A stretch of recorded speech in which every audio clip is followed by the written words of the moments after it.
Hello दोस्तों, स्वागत है आप सभी का हमारे और आपके यूट्यूब चैनल ज्ञान सभा में।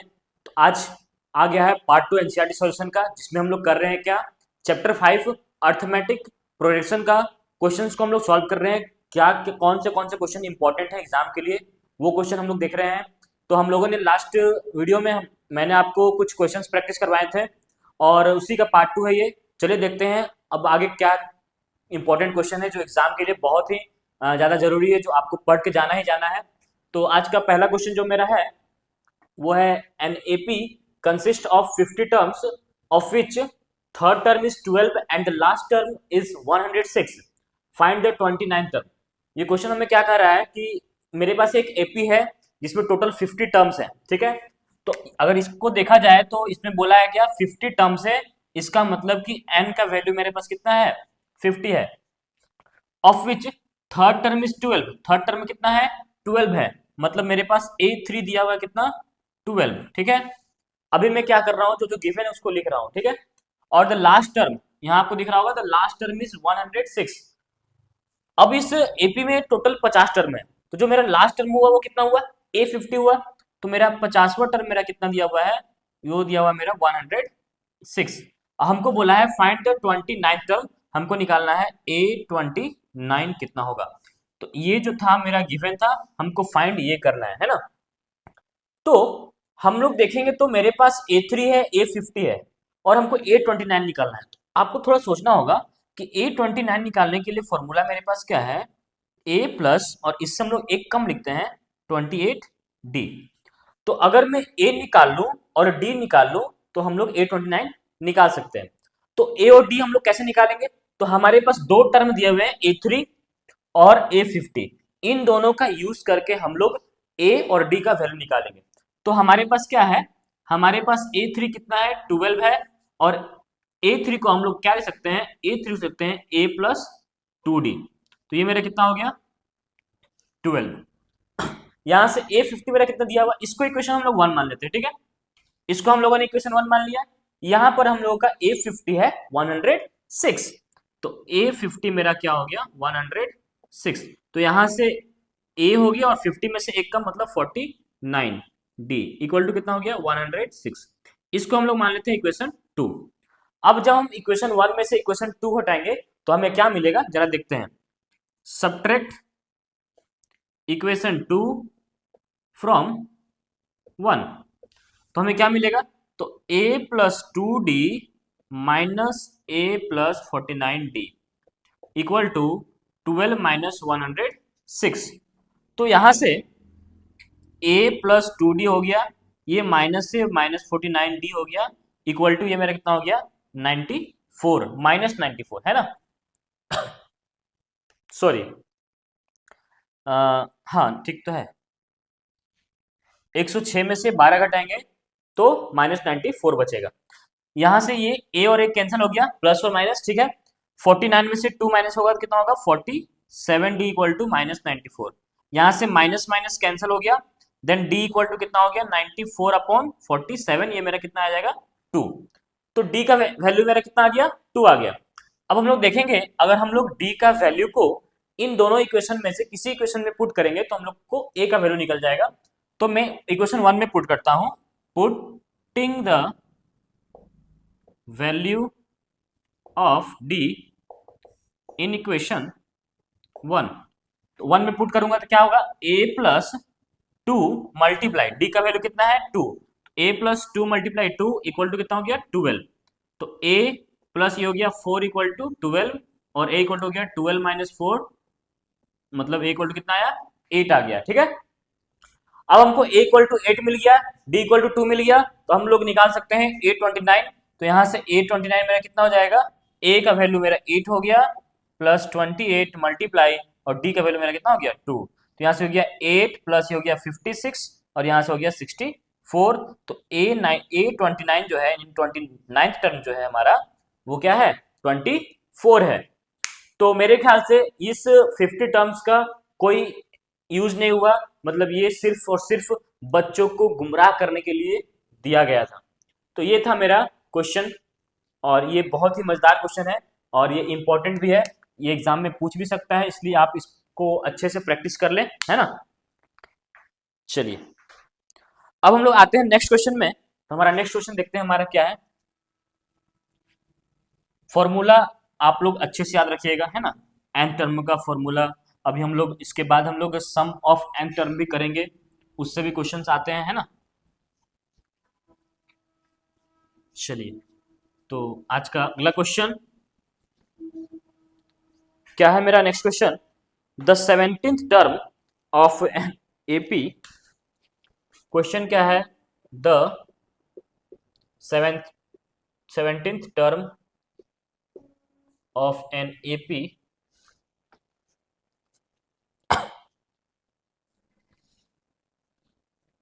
सॉरी, ये मेरा क्वेश्चन नहीं है, क्वेश्चन मेरा कुछ और है, ठीक है। तो क्वेश्चन मेरा क्या है कि NAP, if the AP, if the third and the ninth terms of an AP are 4 and -8 respectively, which term of this AP is 0? Which term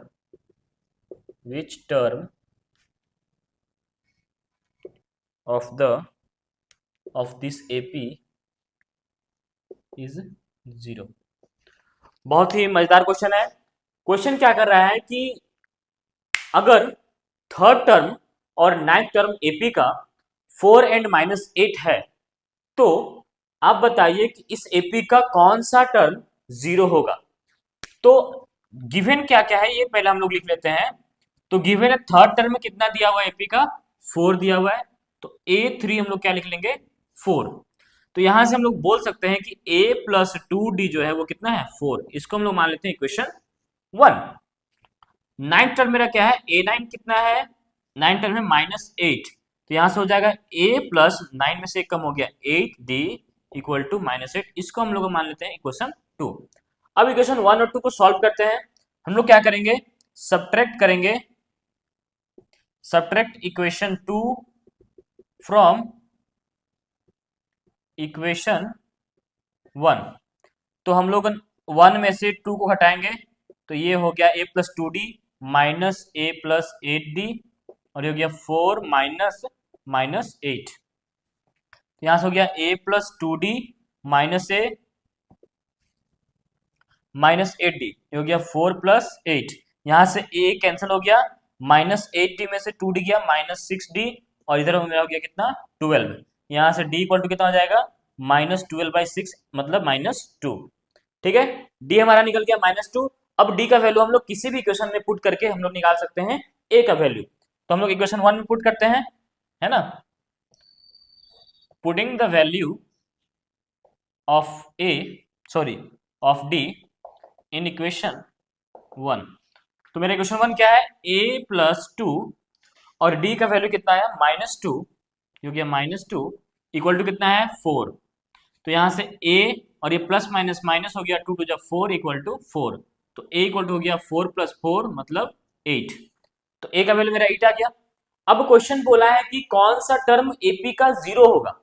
तो हम लोग मान लेते हैं कि इस AP का nth टर्म जो है वो 0 है। तो let us take an equal to 0। तो an इक्वल टू 0 है, तो इसको हम लोग क्या लिख सकते हैं, A+n-1 D इक्वल टू 0। अब हमको ये बताइए कि A का वैल्यू कितना आया, 8। तो ये मेरा कितना हो गया, 8। n तो हमको फाइंड करना है, D का वैल्यू कितना आया है, -2। तो यहाँ हो जाएगा मल्टीप्लाई -2 इक्वल टू 0। अब यहां से देखिए ये जो 8 है उधर जाएगा तो क्या हो जाएगा, -8, हो गया -8। और ये मल्टीप्लाई में जो 2 है ये उधर जाएगा तो क्या हो जाएगा, डिवाइड में। तो -8 डिवाइड बाय -2, ये मेरा कट के कितना हो गया, कैंसिल हो गया 4। अब यहां से -1 को उधर ले जाएंगे तो +1 हो जाएगा। देन n इक्वल टू कितना आ जाएगा, 4 + 1 कितना, 5। इसका मतलब इस एपी का जो पांचवा टर्म होगा वो मेरा कितना क्या होगा, 0 होगा। ठीक है, बहुत ही अच्छा क्वेश्चन था। इस तरह से क्वेश्चंस आते हैं एग्जाम में है इसलिए एपी का ये सब क्वेश्चन आपको करके ही जाना है एग्जाम में। तो चलिए हम लोग आगे बढ़ते हैं, अब इसके बाद का जो क्वेश्चन है उसको देखते हैं हम लोग, है ना। मैथ्स में जितना आप क्वेश्चन प्रैक्टिस करिएगा आपके लिए उतना ही अच्छा रहेगा, इसलिए मैथ्स में बाबू क्वेश्चन प्रैक्टिस करना ही करना है, ठीक है। चलिए हमारा नेक्स्ट क्वेश्चन है, the 17th term of an AP, the 17th term of an AP exceeds its 10th term by 7, exceeds its 10th term by 7, okay. Find the common difference, हमको common difference निकालना है ना, find the common difference, ठीक है। तो हमारा question क्या है कि 17 टर्म जो है एपी का, वो 10th टर्म को 7 से एक्सीड कर रहा है, मतलब जो 17 टर्म है एपी का वो 10th टर्म से 7 ज्यादा है। तो क्वेश्चन के अनुसार, अकॉर्डिंग टू क्वेश्चन अगर हम लोग देखें तो जो 17th टर्म है वो 10th टर्म से कितना ज्यादा है, 7 ज्यादा है। हमें फाइंड करना है क्या, कॉमन डिफरेंस।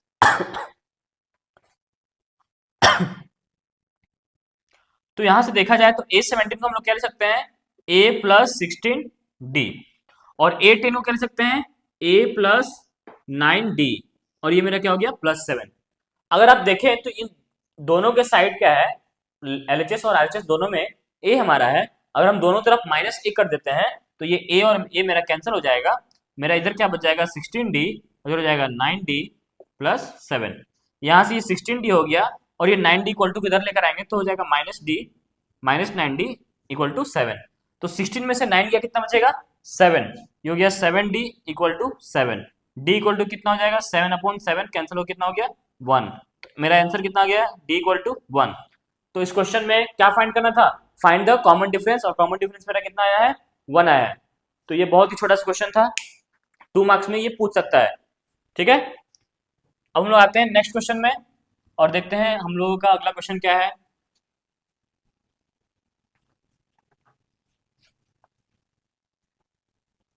और जिन्होंने मेरा पहला वीडियो नहीं देखा है वो पहला वीडियो देख ले, उसमें भी मैंने बहुत ही अच्छे अच्छे क्वेश्चन करवाए हैं, है ना। पार्ट 1 एनसीईआरटी सॉल्यूशन का, chapter 5 arithmetic progression.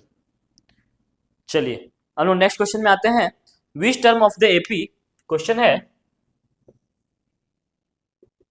Which term of the AP, AP मेरा दिया हुआ है कितना, 3, 15, 27, 39, ठीक है, will be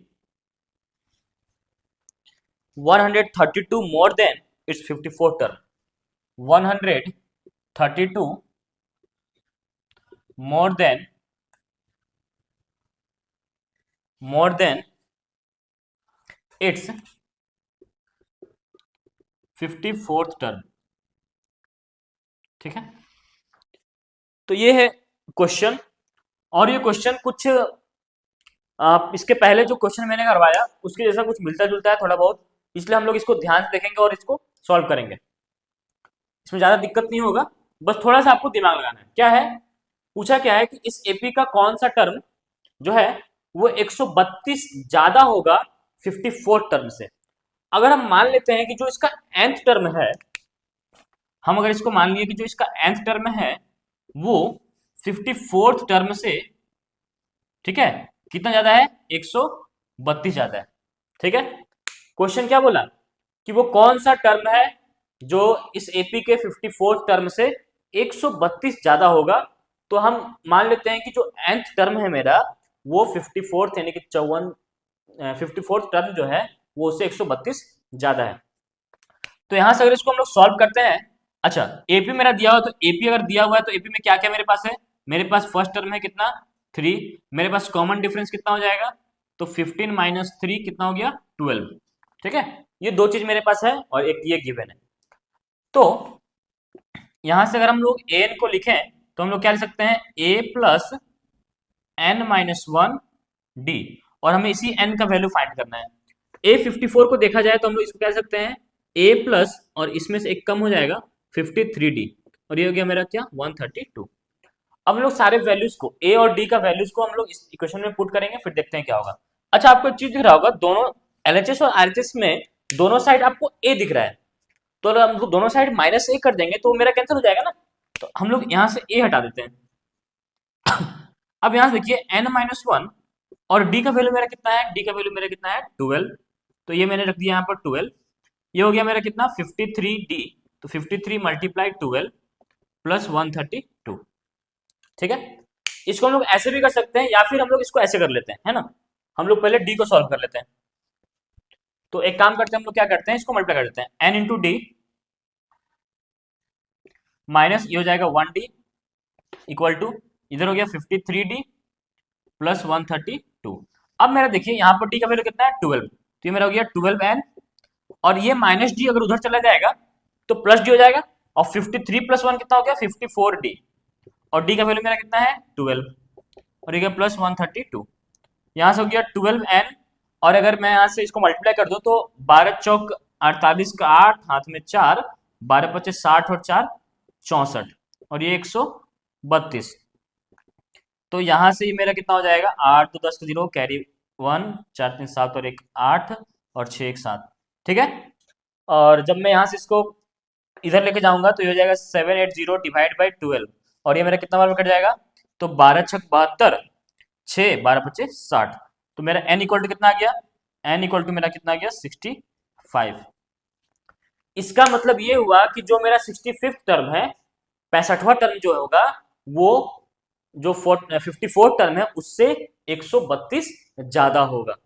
तो ये था हमारा क्वेश्चन, ये बहुत ही इंटरेस्टिंग क्वेश्चन था, और इस तरह क्वेश्चन एग्जाम में अक्सर पूछा जाता है, इसलिए इस तरह क्वेश्चन आपको करना ही है ना।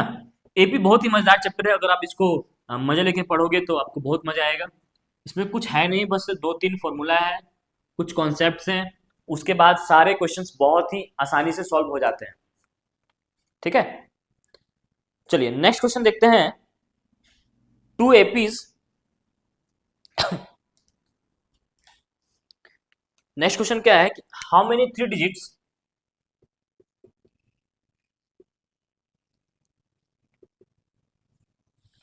how many 3 digits numbers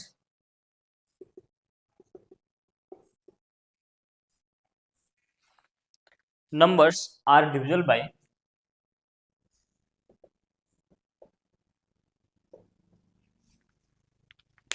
7,